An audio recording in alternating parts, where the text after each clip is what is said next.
জিতে গেছেন কাউসার হামিদ, কিন্তু হেরে গেলেন লাকসামবাসী। ভালো কাজের জন্য পেলেন পুরস্কার, আর লাকসামের মানুষ পেলেন বেদনার স্মৃতি। কখনো কি দেখেছেন একটি উপজেলা নির্বাহী অফিসারের জন্য মানুষ চোখের জল ফেলছে?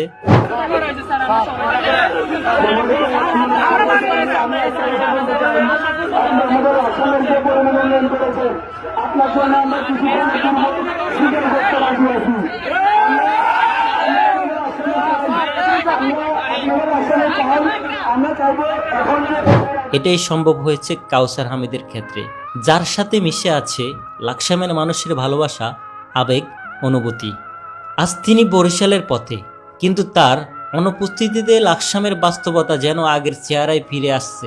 উচ্ছেদ হওয়া দোকানগুলো আবার জায়গা মতো বসে যাবে, ভেজাল বিরোধী অভিযান, ফুটপাত উদ্ধার কিংবা দখলমুক্তকরণ থেমে যাবে। ডাকাতিয়া নদীর তীরে আবারও বেলজাল পড়বে, পুকুর ও জলাশয় ভরাট শুরু হবে নতুন করে।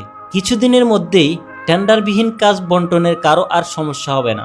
আসলেই আমরা যা চাই, কাউসার হামিদ ছিলেন তার বিপরীতে, তাই তার অনাকাঙ্ক্ষিত বদলিতে আমাদের নীরব থাকতে হয়েছে। আমরা চাই লাকসামে কাউসার হামিদ স্যারের মতো আবারও অন্য একজন কাউসার হামিদ আসুক।